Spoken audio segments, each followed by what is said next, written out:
إن الحمد لله نحمده ونستعينه ونستغفره ونعوذ بالله من شرور أنفسنا وسيئات أعمالنا من يهده الله فلا مضل له ومن يضلل فلا هادي له وأشهد أن لا إله إلا الله وحده لا شريك له وأشهد أن محمدا عبده ورسوله صلى الله عليه وآله وسلم وبعد. So inshallah this is the beginning of a new series, and it will be about the life of the Prophet sallallahu alaihi wasallam, which is the seerah of Rasulullah sallallahu alaihi wasallam. And the way we will go about it, inshallah, we'll take it more of a we'll take it more as a story. It will be more of a storytelling. But in storytelling, there's a lot of wisdom. There's a lot of lessons to pick up. So sometimes we will pause the story and we will talk about the lessons that we can learn and try to relate them to our times. So as a good introduction, inshallah, to this series, and I really think every Muslim should learn the life of the Prophet sallallahu alaihi wasallam, because that's our history. And when we don't know our history, we're not going to have a strong foundation in our present. And if you have no history, then you have no future. You have really no future, because the existence of any individual or any nation is more of a story. You have a narrative. There's a past, present and future. This is how we understand ourselves. This is how we understand nations. Our minds work in a way that we see things through the trajectory of time, past, present and future. This is how we evaluate. This is how we relate. This is how we understand things.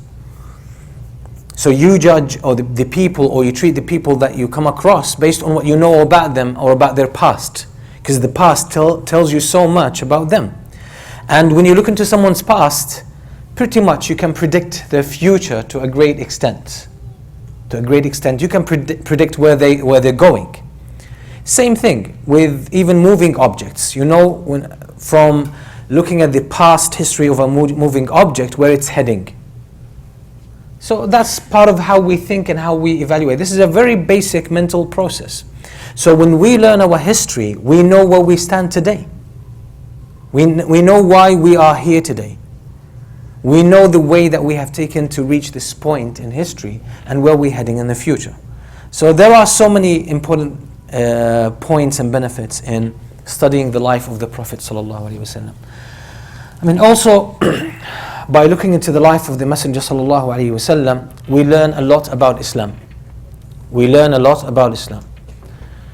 So we will learn from his example how his relationship with Allah subhanahu wa ta'ala was. And that's the role model for us. That's the example that we should follow.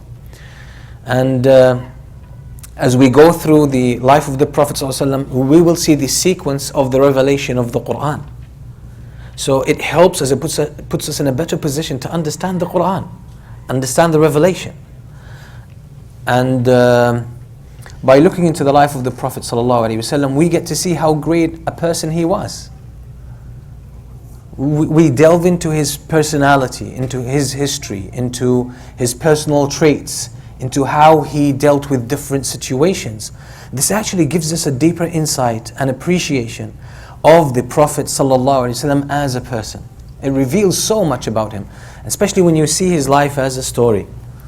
Another aspect of his life that really becomes manifest is his mannerism. The mannerism of the Prophet ﷺ. His personal traits are profound. So how he treated people, how he dealt with difficult situations, how he would behave in certain conditions. That's quite telling about the Prophet ﷺ and his example. And there is so many things there for us to learn. There are people who might think, oh, this is history now, we live in a different time. And this shows a lack of understanding of life, because life repeats itself. The story of life repeats itself. And there are universal laws that are timeless, that apply at all times. And the human history keeps repeating itself, and these universal laws play out over and over again at every time in every nation, regardless of all differences, color, language, culture, religion. They play themselves out and they are manifest. Only some of the outside external appearances that might seem different, But deep down, in essence, it's the same thing happening over and over again. And one of the great books that really talk about this is Kitab al-Muqaddimah by Ibn Khaldun. The famous book of Ibn Khaldun al-Muqaddimah. He talks about something that he calls as-Sunan al-Kawniyya. As-Sunan al-Kawniyya, universal laws that can never be broken. So he goes over some parts of human history, the history of different nations. He goes into social aspects, political aspects of different nations. Then he distills from this universal rules that apply across the board, everywhere. So he actually developed even a pattern of how nations come into existence. They start in a weak state. Then something builds among them. They have a common cause that they agree upon that brings about solidarity among them. So they have a cause to live for, to dedicate their lives for. It becomes a cause for them, a purpose of life. It makes their life meaningful. And it binds them together in this kind of solidarity. When they develop this, nations are rising up to the peak of their strength at that time. Until they reach a point where they fulfill their goals and they defeat their enemies and they reach a state of affluence and ease and tranquility and relative peace. That's when they have reached the apex, and that's when the nations start to go down. Ibn Khaldun, he was the first one to come up with to detect this kind of pattern, and he applies it at different nations and he shows how this plays out. And it's a universal law and doesn't break. It doesn't break. So when you look at the life of the Prophet ﷺ, there are so many lessons. You're going to see so many patterns. You will see some desperate points where people lose hope completely, but something comes into the equation and it changes everything. So that also, we can draw lessons from this and apply them in our times, that no matter how bad things go and how gloomy the scene seems to be, things can always change in an instant. And that's why they say, those who don't learn from history are bound to repeat it. Those who do not read history and learn from it are bound to repeat the same mistakes. But when you learn history, you avoid the pitfalls that cause the destruction of certain nations. And you can find this in the Quran. Allah subhanahu wa ta'ala says, قُلْ سِيرُوا فِي الْأَرْضِ فَانظُرُوا كَيْفَ كَانَ عَاقِبَةُ الَّذِينَ مِنْ قَبْلِكُمْ. Travel through the earth and see what was the outcome of the nations that came before you. They disbelieved in Allah subhanahu wa ta'ala, and that was their end. And if you're going to look at even the history of the Muslims, you're going to find the Muslims only lose power and dominance and they lose land only when they become, with mainly two things. They become complacent, which is الِاطْمِئْنَانُ إِلَى الدُّنْيَا. So they become more attached to this dunya. They have the affluence, they have the resources. So they become attached to that. So they have no cause to gather them and bind them. They have nothing to work for, nothing to strive for. So they lose the motivation. They lose the cause that binds them together and gives them the energy.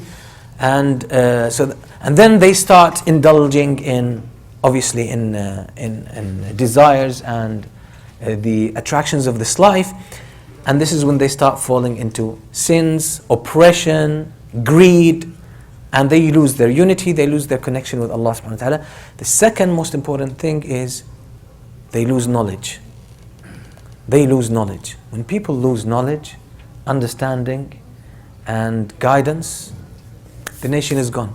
So when there is ignorance among the people and it becomes widespread, nations start to lose their power, they start to decline until they reach a point where sometimes they completely disappear. Sometimes there are nations that completely disappeared, but there are nations who went down and hit bottom, hit the deepest level in their history, but then they picked themselves up again and they had some progress, and so on and so forth. So there are factors. So when we look into the life of the Prophet ﷺ, you're going to see a lot of patterns. You're going to see a lot of things that actually help us, that we can take and we can apply to our times, because these are universal laws. And you will find Allah subhanahu wa ta'ala says in the Quran, لَقَدْ كَانَ فِي قَصَصِهِمْ عِبْرَةٌ. لَقَدْ كَانَ فِي قَصَصِهِمْ عِبْرَةٌ. That's in Surah Yusuf. Indeed, in their story there is ibrah. Ibrah, we translate it usually as lessons. lessons. That's a loose, it's correct, a correct translation, but it's a loose one. Ibra in Arabic comes from ubur. Ubur means to cross a bridge. You cross a bridge from one side of the ocean to the other, or one side of a river to the other. That's ubur. So you cross a bridge. Why does Allah say this? Basically, in the Arabic language, when you read a story or history, you take a lesson, then you strip down this lesson to its basic elements, then you take it over to your side, to your life, and apply it to your time and benefit from it. You have crossed that bridge of time. So you have taken the lesson from that story, you crossed over to your side, to your life, and you managed to find a practical implementation of it. That's what ibra is. That's what ibra is. So this is why Allah subhanahu wa ta'ala has filled up the Quran with stories. Wherever you recite in the Quran, you're going to find stories repeatedly. Most of the Quran is made of stories. Why? Because there is ibra. There are lessons that you can grasp, take, and transfer into your personal experience, into your present time, and apply them and benefit from them and reap the fruits. This is why stories are very powerful. Stories have a symbolic power. Although they have their own details that not necessarily all of them apply to you, but when you strip it down, the story, to its basic elements, it applies everywhere. Everywhere. Somebody's too excited. Oh, what's that? Play.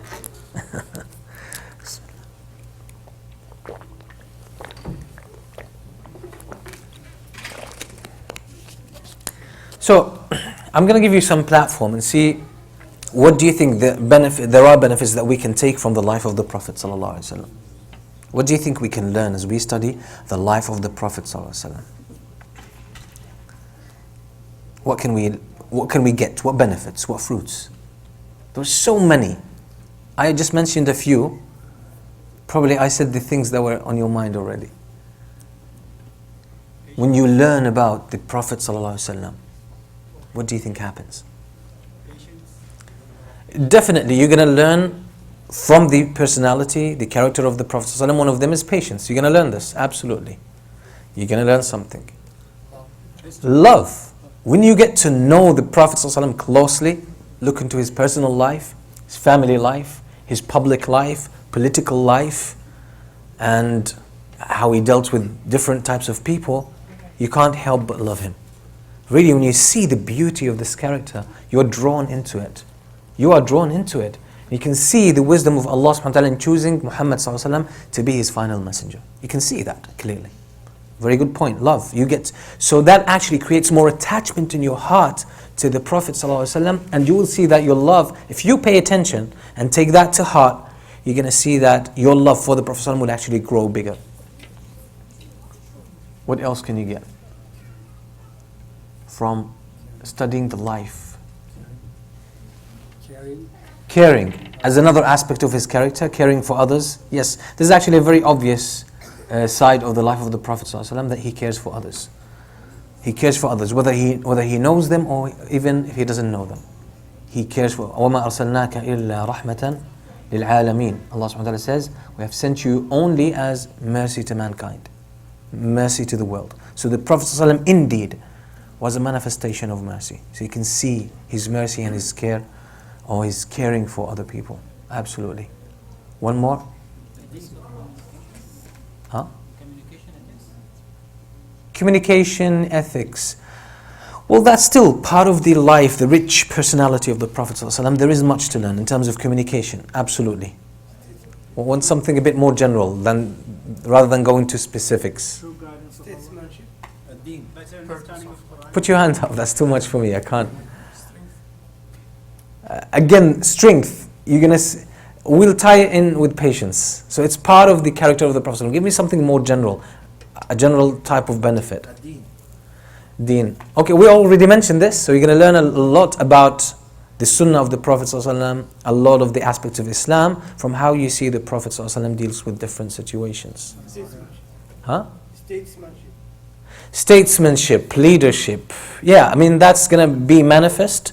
How actually, there's a lot to learn from the Messenger ﷺ in terms of really being first the head of a call of a people who are calling others to worship Allah. Then when it becomes when he forms a government and a proper state, how he actually does this, it's actually a very powerful side of the life of the Prophet. Okay, good.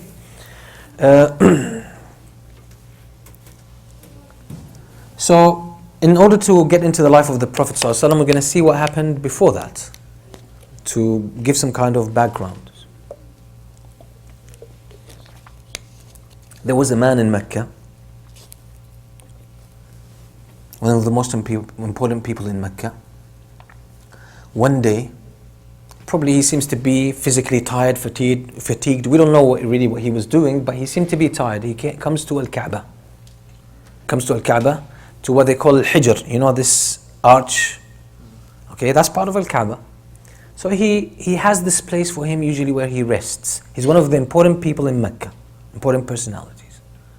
So he takes a nap. During his nap, he hears a voice. And the voice tells him, "Ihfir طيبة."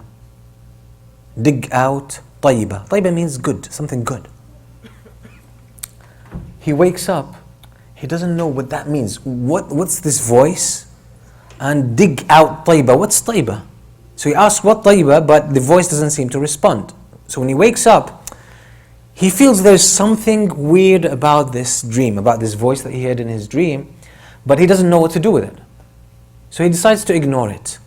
The following day, he takes nap at the same place. And by the way, that was a habit for him. The same voice comes back to him and says, "Ihfir barra." So he asks, "What's barra?" But the voice doesn't respond to him. So he wakes up again and he says, "Barra" also means something good, something clean and righteous. But he doesn't figure out, so what's this barra? He doesn't understand it.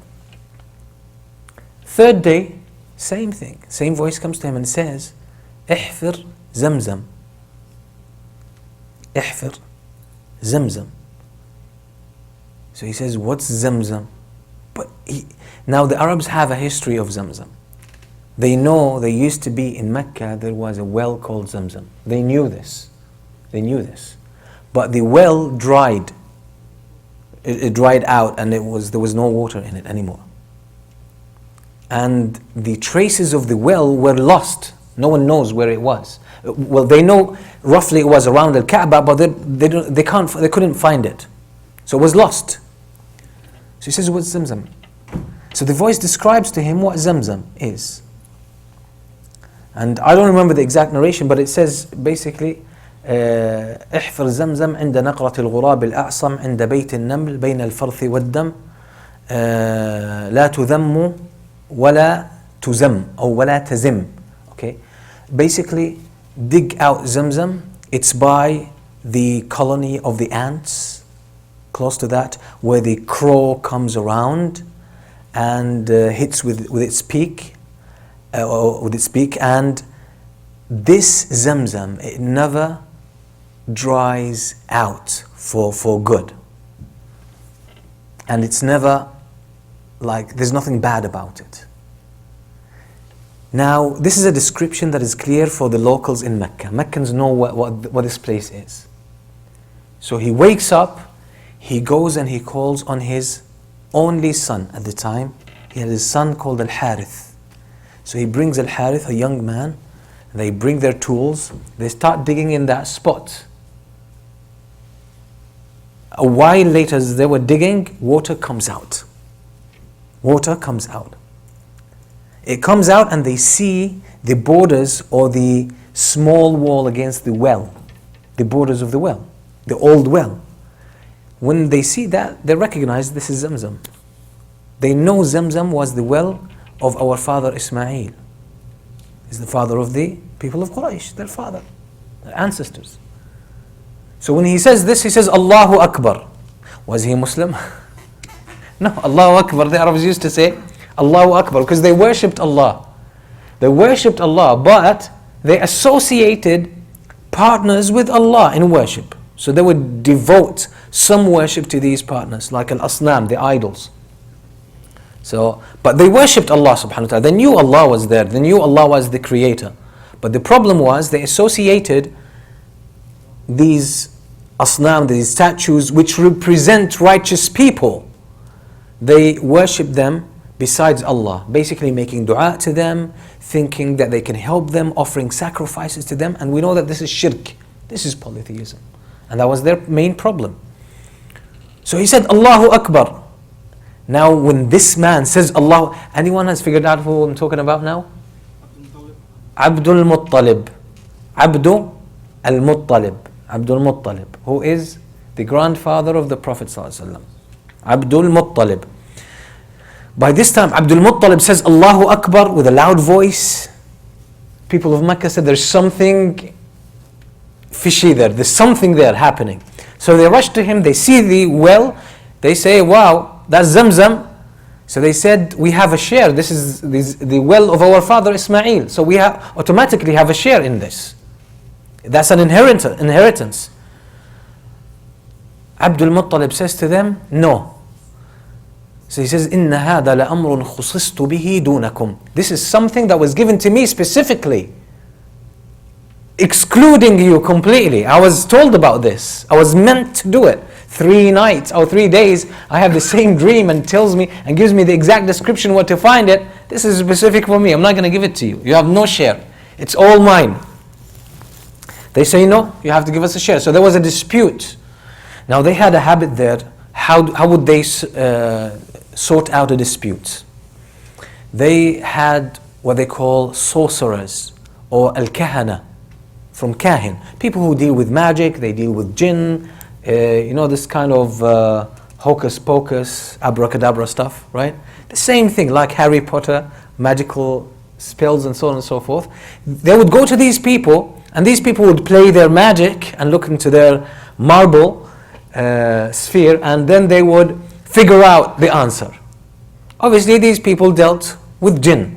These people dealt with jinn. So they were called al-kahana, and they would make a lot of money by abusing people and taking advantage of them. So they said, no, we have to find a judge, someone to judge between us. After disputes, they said, okay, let's go to Kahinatu Bani Sa'd. Kahinatu Bani Sa'd. This is a sorcerer with Banu Sa'd. Banu Sa'd lived in the north of the Arabian Peninsula, around the south of Tabuk today. Okay, she was on the borders of Asham. Now Asham at that time, it was around Tabuk, which is the northern city in Saudi Arabia today. So that was the borders there. So Al-Kahina, or this sorcerer, female sorcerer, lived around that area. So they had to travel from Mecca. You're talking about probably maybe 1,000 kilometers. 1,000 kilometers. They had to travel there in order to sort out or solve these disputes, settle these disputes.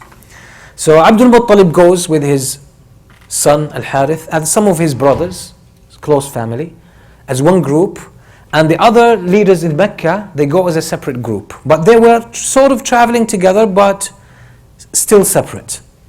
So on the way, it's desert, and it's not like today there's a highway and you can speed up, you can reach that in a few hours. No, that would be days. And there were no like towns and cities, many towns and cities in the middle on the way, so it was a great danger. It was a great danger actually. If you run out of if you run out of water, you could actually die. You could die in the middle of the desert. And that actually happened with Abdul Muttalib and his group. They run out of water in the middle of the desert. So they said, we can't survive now. The only hope we have is speak with the other group, which was still visible to them. They approached them and they said, can you give us some water? Because we run out of water and we're going to die.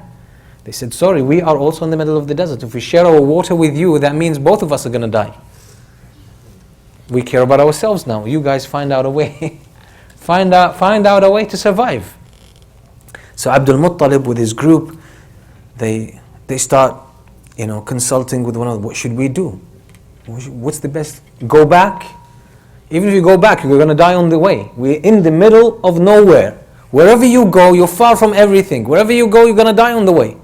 There's no water or well that is close to us, either ahead of us or behind us. Wherever we go, we're stuck.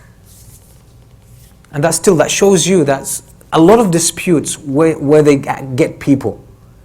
And that shows where greed where greed leads people.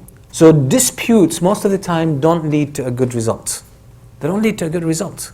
So this is why a lot of competition over dunya and worldly matters, a lot of disputes about this, and people being greedy and being very insistent when it comes to having, personal gains and so on and so forth, could actually be problematic. But that doesn't mean you don't ask for your right. No, when you have a right, you ask for it. But you still have to be wise. But you will find people within families, within the same country sometimes, within the same religion, people fight over trivial things. And they pay a hefty price, a very big price for a small gain. It becomes an ego game, right? I'm not gonna compromise. I'm not gonna take a step backward.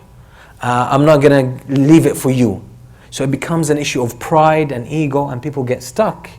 And sometimes this happens as well with, you having a conversation with someone and you say something, you say, no, that's not true. No, it's true. No, it's not true. It's true. You bring evidence, you don't bring it becomes an ego thing. It becomes an ego thing. No, I'm right, you're wrong. The other person, no, I'm right, you're wrong.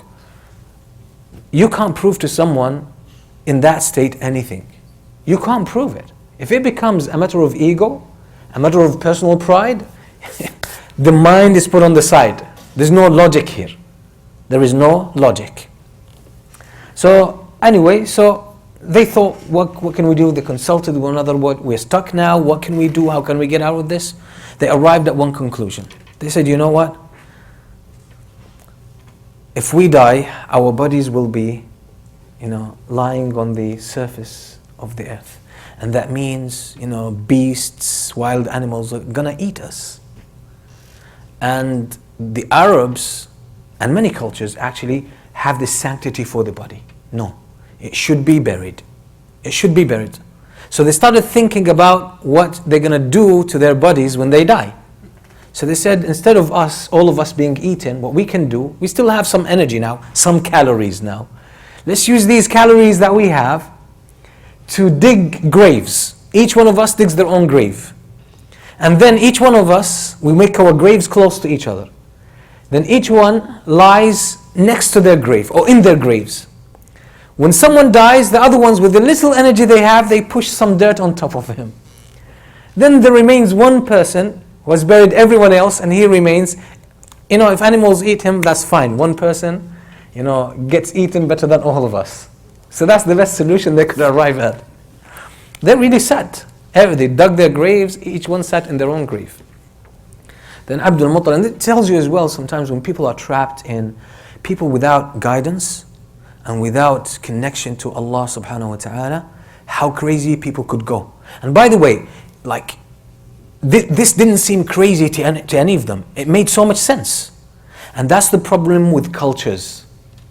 That's the problem with cultures. When you live in a culture, there's a lot of stupid things any culture has. There's a lot of stupid things. The culture that we live in today.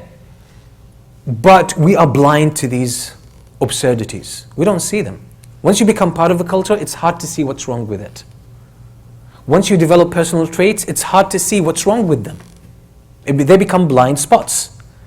So for them, now for us looking at that, they say, that's crazy. You guys just wait for death in your graves? But for them it made so much sense in their culture. In their culture. And that shows the influence of people around us. The general society. These are things you have to keep in mind. We don't think freely. Humans, we don't think freely. We don't. A lot of our conclusions, a lot of our convictions, a lot of our beliefs, personal beliefs, a lot of our understandings, a lot of our stereotypes actually come from the people around us or the society. And we never question them. We never question them. But what's the sign of maturity? A person can actually see beyond this. That's when you grow. That's when you see other cultures, you see other times, how they thought, then you can judge your own culture from a distance. So you're not trapped into it. That's a sign of maturity. So these people, because they don't believe in Allah subhanahu wa ta'ala, they don't know Allah subhanahu wa ta'ala very well, they don't believe in Him the right kind of belief, they were thinking about their dead bodies.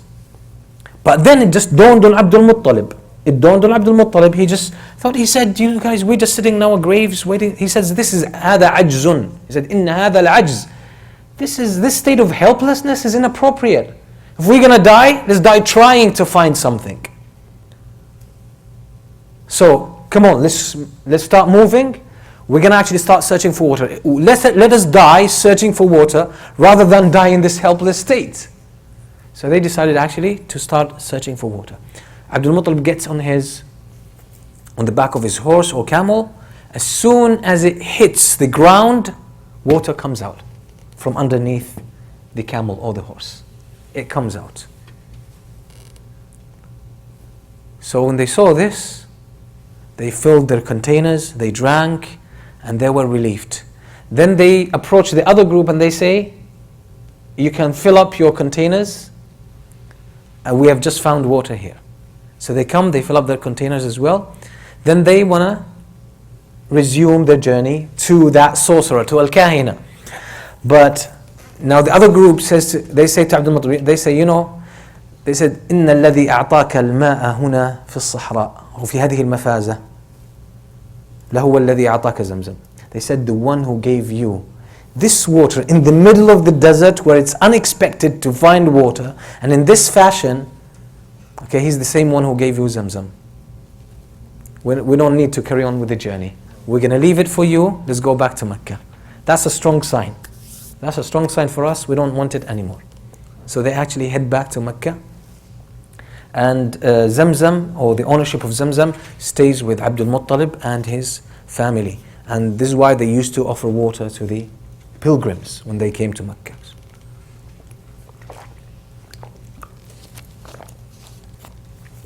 So they go back to Mecca, and Zamzam, as I said, is under the supervision and the ownership of Abdul Muttalib and his children, or his only son. But what is the story of Zamzam? What's the history of Zamzam? The history of Zamzam? This is about Hajar. About she was thinking when Ismail was crying, and she was trying to find any excellent, water. excellent, yes. Safa wal Marwa. Naam, ahsant. The Prophet Ibrahim alayhi salam, he brought his wife Hajar and his newly born son Ismail. He brought them to Mecca. He brought them to Mecca. And Mecca was, as the Quran describes, بِوَادٍ غَيْرِ ذِي زَرْعٍ. It was sort of a valley. It's not a sharp slope, but it's between hills and two small mountains. And in the middle of that valley, there was Rabwa, small hill, a small hilly area. Tiny, like probably a couple of meters high. And there was Dawha. Dawha is a big tree. In the desert areas you have the trees that spread, like sort of vertical, like they're sort of horizontal. These horizontal trees that spread. This is a Dawha. So there was a tree there, huge tree in the middle. But no one lived there. No one lived in that area. Now previously, historians say that Mecca used to be a small village. But when Tawfan came, the flood at the time of Prophet Nuh alayhi salam, the small population of Mecca was obviously destroyed with everyone else, with all of everyone. And afterwards it remained as a barren desert. There was no one to live there. It was on the trade route for caravans. They used to pass by it, but there was no one living there. So Ibrahim alayhi salam, based on the command of Allah subhanahu wa ta'ala, he brings his wife Hajar and his infant son Ismail. He brings them. He comes from where? Where did Ibrahim alayhi salam live mainly? Palestine and Egypt. Palestine and Egypt. And we say Palestine, by the way, what's called Palestine today was designed in 1917. Palestine is bigger than this. It has a lot to do with Bilad al-Sham. So Palestine was bigger than what we know of Palestine today. Okay, these are political borders, newly political borders. So he lived in that area, around that area. and he reached Iraq. He came from Iraq. He comes from north of Iraq. So Ibrahim, based on the commands of Allah subhanahu wa ta'ala, brings his Hajar, his wife, and his son Ismail, who was just newly born. He brings them to that area, Mecca. As he said, there's no one there. He leaves them there, and he has one sack of dates and one water container. He travels with Hajar. Once they reach that point, he turns around and he sets off. He leaves. Hajar realizes he's leaving. She turns to him. She says, "Are you going to leave us here? You're going to leave us in the middle of this desert, in the middle of nowhere? There's no one here. You're going to leave us here? Who are you going to leave us to?" He doesn't turn to her. He keeps walking. She asks him a couple of times. He doesn't respond. She realizes it's definitely not his personal decision. Must be a revelation. She knows he's a prophet. There must be a revelation there. So she asks him, "Allahu amaraka bihada?" Is it Allah that commanded you to do this? Is it a command from Allah? He nods. He doesn't even look at her. He nods. She figures out. She says, "Idhan la yudayyu'un Allah." Allah will never let us go to waste. Allah's going to take care of us. And that shows tawakkul. In the middle of the desert, no provisions, only a little bit of dates and water. She knows, she says with certainty, إِذَنْ لَا يُضَيِّعُونَ اللَّهِ, Allah will take care of us. She knows, she says that with certainty. So the thing is, what we see is not the whole story. There is alam al-ghayb. Your provision, a lot of your rizq, your provision, is actually in alam al-ghayb. It hasn't come to you yet. So you shouldn't worry so much about it. You should work towards it, yes, but you shouldn't worry so much about it. You shouldn't worry so much about it. Why? Knowing that Allah is going to take care of that. And just because you don't see it, it doesn't mean it's not there. It doesn't mean it's not there. The solution to your problem, because you can't see it now, it doesn't mean it's not there. Sometimes it's just round the corner. It's just round the corner. And we get desperate, we start using unlawful means to solve our problems, or we create more problems for ourselves, but you don't realize the solution is just coming, it's just on its way, if you just wait. If you just wait. So Hajar alayhi salam was confident that Allah is going to take care of them, so she had no concern. She was drinking from that water, nursing her little boy, and eating from the dates, but she runs out of water. She gets thirsty, the boy gets thirsty, starts screaming. Now the passion or the compassion of a mother now it kicks in. She can't see her son screaming and she has nothing to offer him. So she runs around, she tries to find out if there is any population, any caravan passing by, any nomads, Bedouins, tribes that are moving around that she could actually see. So she goes to this small hill next to where she is, which is a Safa. She goes on top of it and she starts looking around. Maybe there's someone passing by. Maybe there is somebody there. Maybe there's a shepherd that I can just get some water from. Looks around, there's nothing. She rushes to the opposite side, which is Al-Marwa. Okay? She rushes and she holds her dir', her jilbab, her dress. She holds it because she rushes. So she holds it up. Then she rushes to the other one, looks around. She doesn't see anything. So then she goes between them. Probably, I think her thought process was, maybe I missed someone on the other side. Let me go and see. It's the same panic of a mother as well. This does not go against tawakkul, by the way. It doesn't go against tawakkul. And that's sometimes we are very sharp. We take it as black and white. Having tawakkul doesn't mean you have some concern. Just like having rida and pleasure and acceptance of Allah's decree and Allah's qada does not mean you don't experience sadness. That's when the Prophet ﷺ, when his son died, he cried. So one of the companions says, "Ya Rasulullah, you're crying?" He says, "Innaha rahmah." This is mercy. The Prophet ﷺ says, this is mercy that's put in our hearts.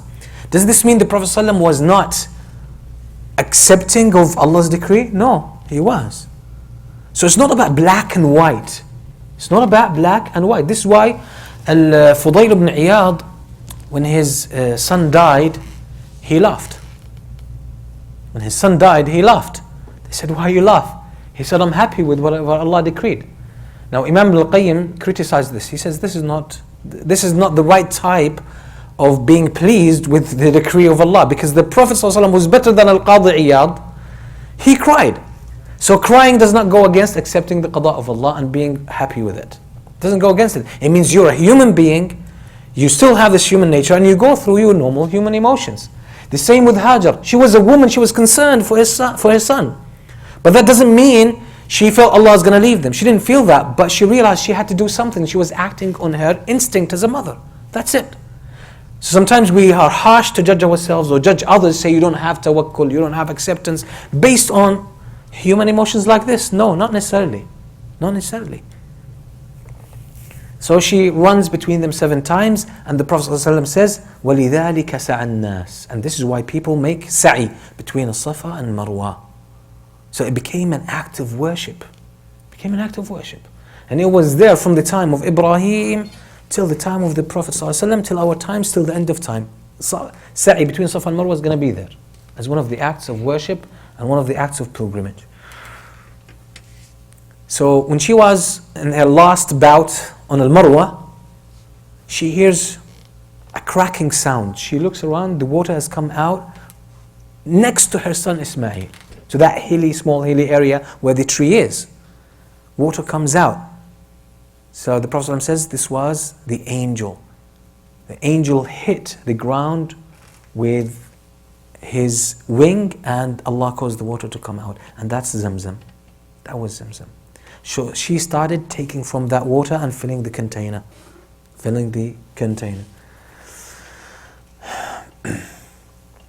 And the Zamzam is very special. The Prophet ﷺ says, ماء زمزم طعام طعم وشفاء سقم. The water of Zamzam could actually substitute food. It's so nutritious that it could substitute food. So it has more nutritional value than normal water. It has much more, okay? Much more. So the chemical composition of Zamzam water is different from other types of water. وَشِفَاءُ سُقْمٍ, and it's a remedy. It's a remedy for illnesses and diseases. So the Zamzam has this. Zamzam has this capacity. And the Prophet ﷺ said something about the water of Zamzam. He said, مَاءُ زَمْزَمْ لِمَا شُرِبَ لَهُ. The water of Zamzam will serve the intention that you drink it for. So for example, this is why it's a sunnah that before you drink Zamzam, you have an intention that I'm drinking Zamzam with a wish or with a dua that you wish from Allah subhanahu wa ta'ala, with the intention that Allah grants me this thing. That Allah grants me this thing. So for example, you want, many people use it to memorize Quran. They drink Zamzam with the intention that Allah makes them memorize the Quran. You can drink it with the intention that Allah gives you a wife. You can. So that Allah gives you the car that you wish for, Maserati, right? Or Ferrari, whatever. Or Allah gives you whatever you wish for. Obviously, so ماء زمزم لما شرب له. This is why, for example, Imam Al-Dhahabi, rahimahullah ta'ala, he says, شربت ماء زمزم بنية أن يجعل الله لي علما في الرجال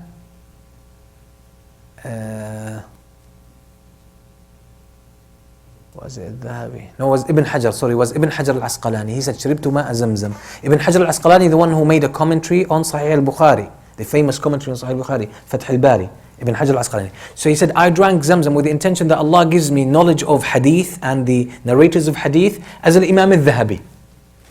As Al-Imam Al-Dhahabi. And subhanAllah, Allah gave him such a high level of knowledge in that field. So, Zamzam was there. So Hajar was there for a while, and then there were some Arabs, nomads traveling from Jurhum, a tribe called Jurhum. So they were traveling around, and they know this valley. They've seen some birds hovering over it. Now, you know, Bedouins and people who live in nature, they know how to read traces or these signs. For us, they're meaningless, but for them, they have a lot of meaning. They realized since Birds are hovering over that place, there is water. There is water. So they send two people to check out. They say, we know this place, there's nobody there, there's no water, why are birds hovering over it? So they send two people to check it out, and they find Hajar and her son, and they find the water. So, nomads are traveling, they try to find a place to settle in. They keep traveling from one place to the other until they find a good place to settle in, depending on the season, on the rain, and so on, and so many factors.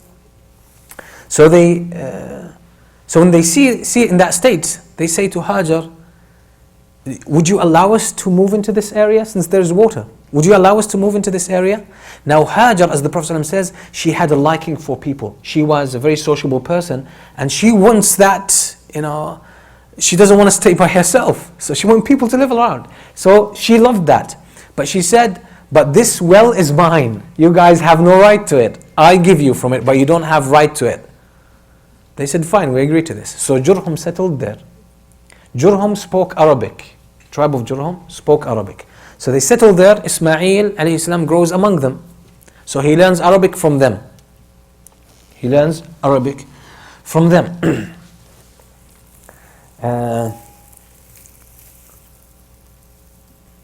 He grows and he becomes sort of a teenager. Then Ibrahim alayhi salam comes. After all these years, Ibrahim comes back. He knows he knew he was gonna find his family there. Why? Because he left them for Allah, and he knows it's a command from Allah subhanahu wa ta'ala, so he knows he's gonna find them there. So he goes, and as the hadith of the Prophet says, وَكَانَ إِسْمَاعِيل يَبْرِي نَبْلًا لَهُ تَحْتَ الدَّوْحَةِ. Ismail used to sharpen some of his arrows for archery under a tree. So Ibrahim recognizes him. He recognizes his father, so they hug each other.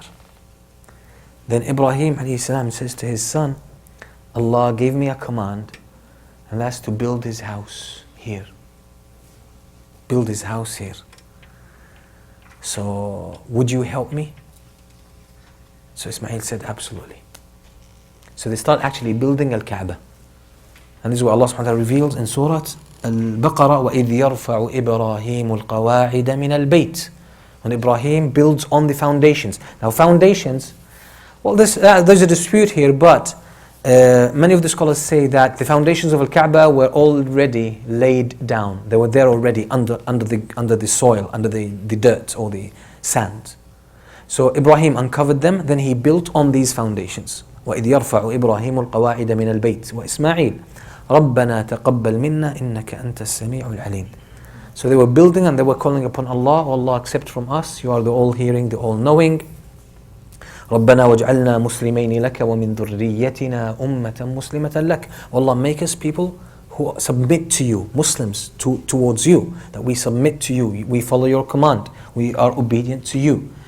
وَاجْعَلْنَا مُسْلِمَيْنِ لَكَ وَمِنْ ذُرِّيَّتِنَا أُمَّةً. And from our descendants, from our progeny, people who will be Muslims, people who will submit to you and follow your guidance. وَأَرِنَا مَنَاسِكَنَا وَتُبْ عَلَيْنَا. And show us the rituals or the acts of worship for Hajj. وَتُبْ عَلَيْنَا. And accept our repentance. And so on and so forth. And Ibrahim alayhi salam, when he left them in the first time, when he left Hajar and Ismail at the beginning, Allah subhanahu wa ta'ala talks about this in Surah Ibrahim.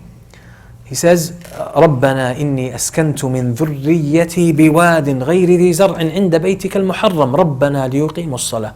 Oh Allah, I have made my family settle in that valley which has no vegetation, has nothing to grow, that has no fruits, no vegetables, nothing.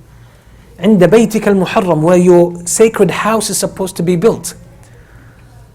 عند بيتك ربنا إني أسكنت من ذريتي بواد غير ذي زرع عند بيتك المحرم ربنا ليقيموا الصلاة. Oh Allah, the purpose of this, so they establish salah. They establish salah. That's why he was commanded to leave them there. ربنا ليقيموا الصلاة فاجعل أفئدة من الناس تهوي إليهم. So let the hearts of some people come towards them, turn towards them. It started with Jurhum coming to them, asking to live with them. And then it keeps with all of humanity. You find people's hearts attached to Mecca. فاجعل أفئدة من الناس تهوي إليهم وارزقهم من الثمرات لعلهم يشكرون, and grant them a lot of fruits and produce and blessings from you so that they may be thankful. So the dua of Ibrahim has been manifested, and we see it until today in Mecca. يُجْبَى إِلَيْهِ ثَمَرَاتُ كُلِّ شَيْءٍ رِزْقًا مِّن لَدُنَّا. Allah says the fruits and the benefits and the blessings from everything pour into Mecca, into this spot. And you can see whatever you want, you can find it in Mecca now. So that's a blessing. That's a blessing from Allah subhanahu wa ta'ala. So they build the house and Ibrahim leaves. It comes another time because he saw a vision. When Ismail he reached a point where he's a strong young man. Strong young man. Ibrahim sees in a dream that he actually kills his son. He slaughters his son. He slays him. And the Prophet ﷺ says in the hadith, رُؤْيَ الْأَنْبِيَاء حَقٌّ. The dreams or the visions of prophets are revelation, truth. They're not just, thoughts, they're not random thoughts, they're not just wishful thinking. No, they are revelation from Allah. So Ibrahim approaches his son Ismail, he says, يَا بُنَيَّ إِنِّي أَرَى فِي الْمَنَامِ أَنِّي أَذْبَحُكَ فَانظُرْ مَاذَا تَرَى. Oh my son, I saw in my dream that I was killing you, that I was cutting your throat. فَانظُرْ مَاذَا تَرَى. What are you going to do? What was the response of Ismail alayhi salam? قال يا أبت افعل ما تؤمر. قال يا أبت افعل ما تؤمر ستجدني إن شاء الله من الصابرين. So he says, oh my dad, do whatever you are commanded. Again, this is a response of the dua of Ibrahim. رَبَّنَا وَاجْعَلْنَا مُسْلِمَيْنِ لَكَ. Make us from those who submit to you. Submission from Ibrahim and from Ismail. Ya abat if'al ma, oh my dad, do whatever you are commanded. You are going to find me from those who are patient. فَلَمَّا أَسْلَمَا وَتَلَّهُ لِلْجَبِينِ. So when they have submitted, they decided to fulfill the command. No delay. وَتَلَّهُ لِلْجَبِينِ. Ibrahim told his son, you bow down. Don't show me your face. I don't want my fatherly passion and compassion and mercy to stop me from fulfilling the command of Allah. Don't show me your face. Bend down. I'm going to cut your neck from the back. I don't want to see you going in pain because I don't want to stop it. So submit. فلما أسلما وتله للجبين وناديناه أي يا إبراهيم قد صدقت الرؤيا إنا كذلك نجزي المحسنين. So Allah subhanahu wa ta'ala at that moment called upon Ibrahim and he says, Ya Ibrahim, you have fulfilled our command. You have fulfilled our command, you've been loyal, you have been faithful, you've been obedient.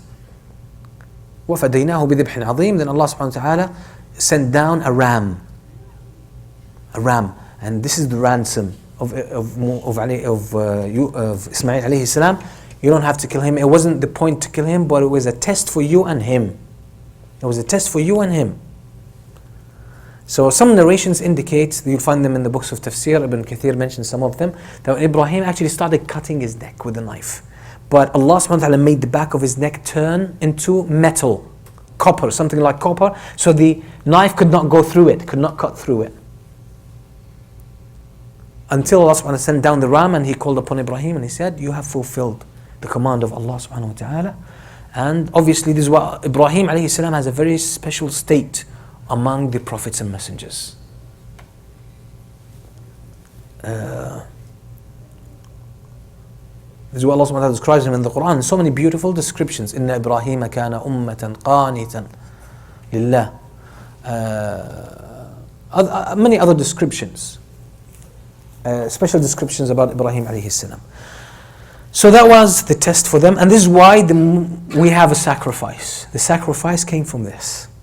The udhiyah, the qurbani that we have comes from this. Then Ibrahim leaves, Ismail grows up among Jurhum, and he reaches a point where he gets married. So he marries a woman from Jurhum, from Banu Jurhum. Ismail has work now to do. He goes out. I don't know what kind of work exactly, but he was doing some work and then he would come later on. Ibrahim comes one day later on. That means traveling between Palestine and Mecca. Ibrahim comes one day asks for the house of Ismail, show him where the house of Ismail. He goes to the house of Ismail, knocks on the door. His wife responds.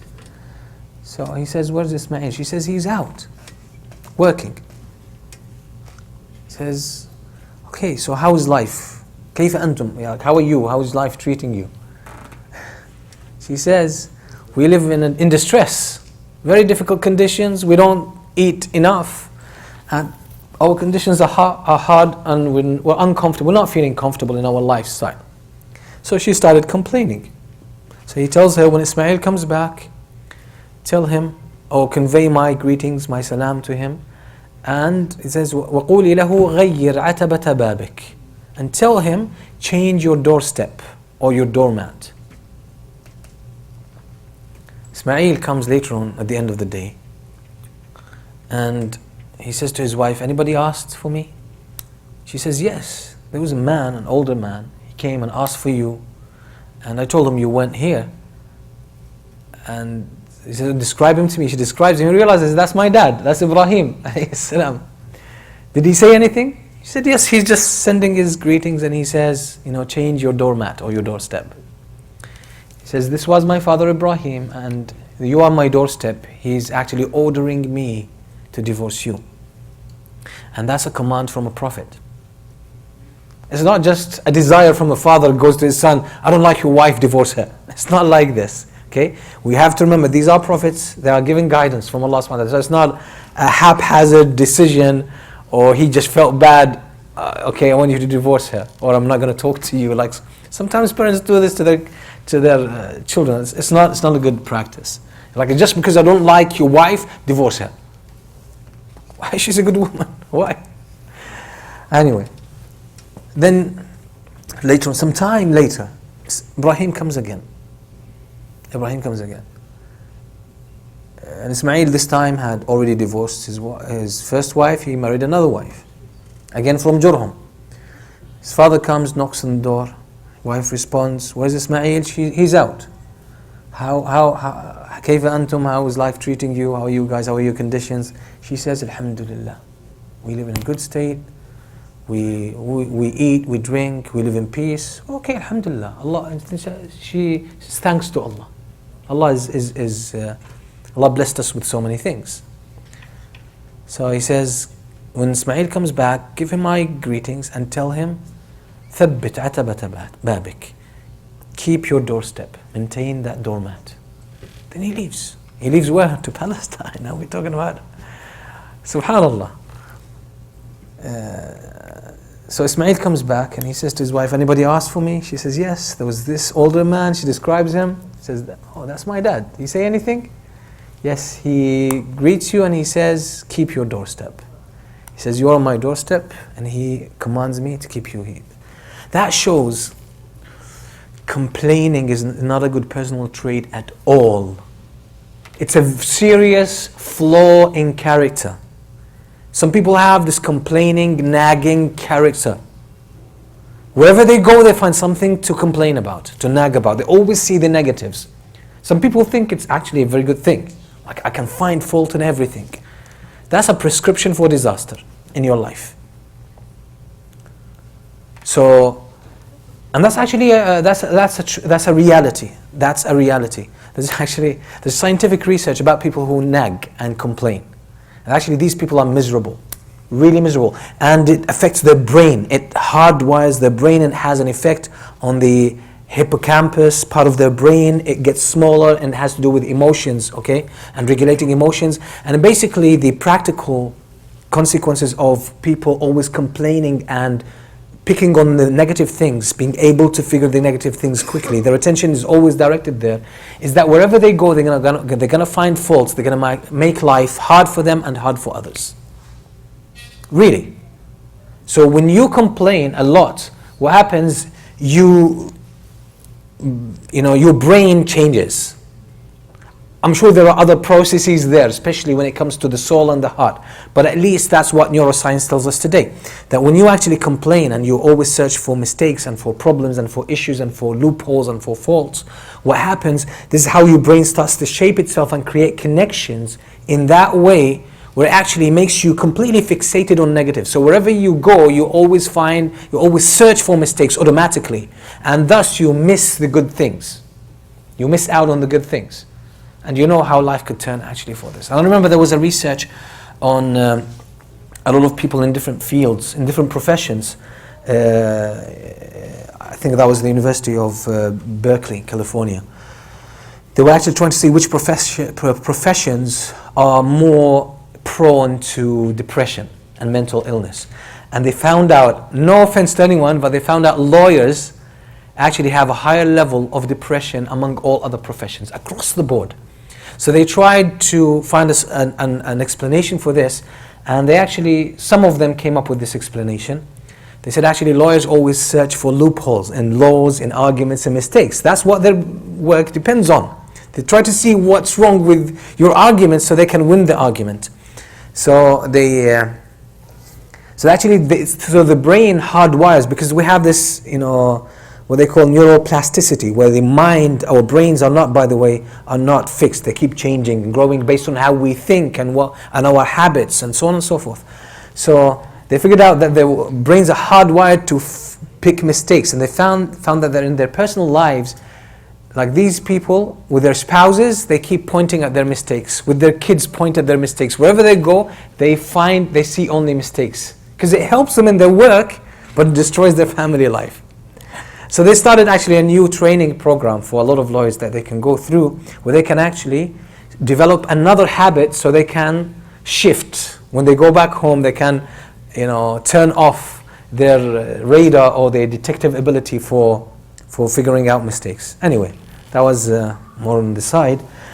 But the point here is complaining is a serious flaw in character. It is serious. It's not a joke. It's not a joke. It's not insignificant. So when someone is always complaining, figuring out mistakes, and always search for mistakes, what I would recommend, as Ibrahim alayhi salam recommended to Ismail, stay away from these people. They will ruin your life. They will create a lot of negativity in your life. And they think they're being critical and they help give you feedback. They have a lot of good names for that, by the way. Complainers, nagging people have a lot of good names for what they do. But it's not about the labels that you put on them, it's about the reality. And people are more positive and more optimistic, as Aisha radiallahu anha describes the Prophet ﷺ. She says, كَانَ يُحِبُّ الْفَأْلَ الْحَسَنِ. The Prophet ﷺ loved this kind of optimism, optimism and good signs. So it's not about, and the Prophet ﷺ, he warned against at-tiyara. At-tiyara is some kind of pessimism and being always pessimist and negative about things, and expecting bad things to happen based on certain signs, and so on and so forth. So the Prophet ﷺ warned against this. So it's a serious flaw. That's a lesson that we can take from this story, from this advice from Ibrahim alayhi salam. So if you want to build a strong family, good family, make sure you're not marrying a spouse that is negative, that always picks on mistakes, that is nagging. It's really important to find someone who's by nature graceful, and they are content, and they always thank Allah for the small blessings. It's a very important personal trait. And obviously develop this within yourself. It's not enough to have a spouse like this, because if you have a negative nature, it's contagious, so you're going to affect others.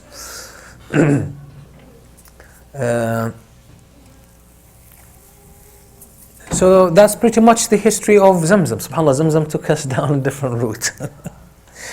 But it's worth it. Let's go back to Abdul Muttalib. Abdul Muttalib, we said one son, Al-Harith. So he wanted more than that. So he made a nadhr, or an oath. He said, "Oh Allah, if you give me 10 sons," he wants a lot of children. "If you give me 10 sons, I'm going to kill one of them for you." I don't know what kind of mentality that is, but subhanallah. So he says, "If you give me 10 sons, I'm going to slaughter one of them, sacrifice him for you." Allah doesn't need that kind of oath. Subhanallah. So he makes that oath. I'm going to slaughter one of them. After some time, slowly, his sons he gets his 10th son. Now that he has 10 sons, what am I going to do? Now he's stuck. I have to kill one of my sons. He tries to find a solution. No way to find a solution. You have to kill one of them. He consults some of the some sorcerers, some of the kahana, find me a way out. No way out. You have made an oath, you have to fulfill it. So they have something casting the lots. Casting the lots is more like a toss. It's more like it's more like they would have some cups and they would put some arrows in this cup, and if you want to choose like from 10 things, so you have 10 arrows, and in this case 10 suns. So you write the name of each sun of one sun on one arrow, and so on and so forth for the 10 arrows. Then you randomly pick for one of those arrows, and whatever it comes out, that's what you choose. It's a random choice.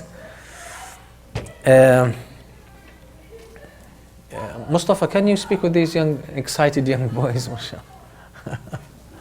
Like, so they cast the lots, and the arrow comes out, Abdullah.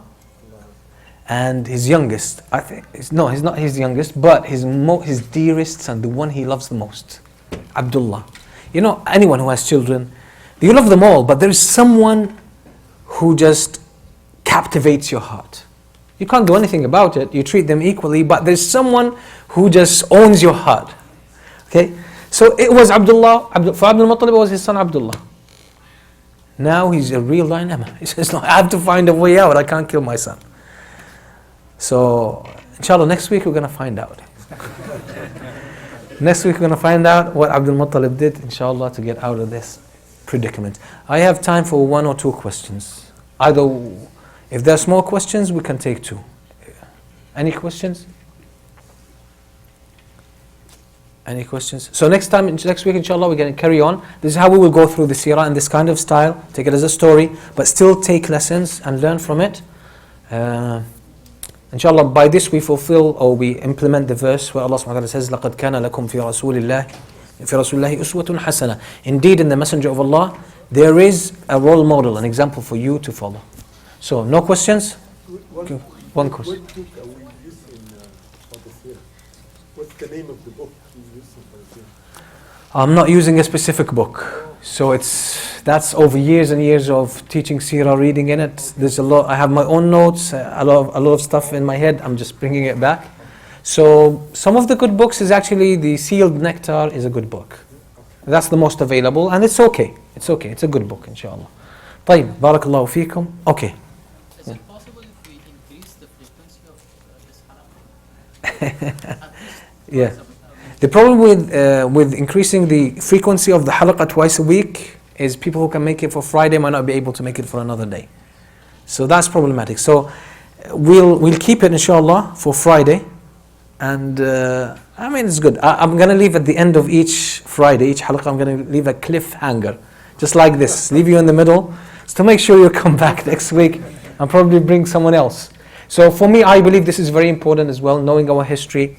And for all of us, all age groups, even for our younger generation, we should know our Prophet Muhammad sallallahu alaihi wasallam. We should know more about his life, and we should be able to make the connection between our time and the lessons that we can learn from his time. There's a lot to learn from his life, from his example, from his character, from his demeanor, and so on and so forth. So you have children, you have cousins, you have siblings, anybody, you can invite people, young, old. What I would recommend, you invite them over, and inshallah we'll try to make it as entertaining and beneficial as possible, inshallah. So it's every Friday, now after Maghrib. Inshallah, when winter comes, time will probably change. Okay, if it's a quick question, I'll deal with it. Is there a particular reason why it has to be why Zamzam's called? Why? Zamzam is called. Okay, why Zamzam was called Zamzam? There are, historians mention a few things, but there is nothing specific. Some of them say that's the word Hajar said, Zamzam, basically trying to contain the water not to overflow. So this is where it came Zamzam. And Zamzam also means to carry. So she was trying to carry the water in the container. But there's no specific, really, anything authentic as to why it was called Zamzam. There's a few theories, but nothing confirmed. Barakallahu feekum. Sallallahu alayhi wa sallam ala nabiyyina Muhammad wa alihi wa sahbihi wa sallam.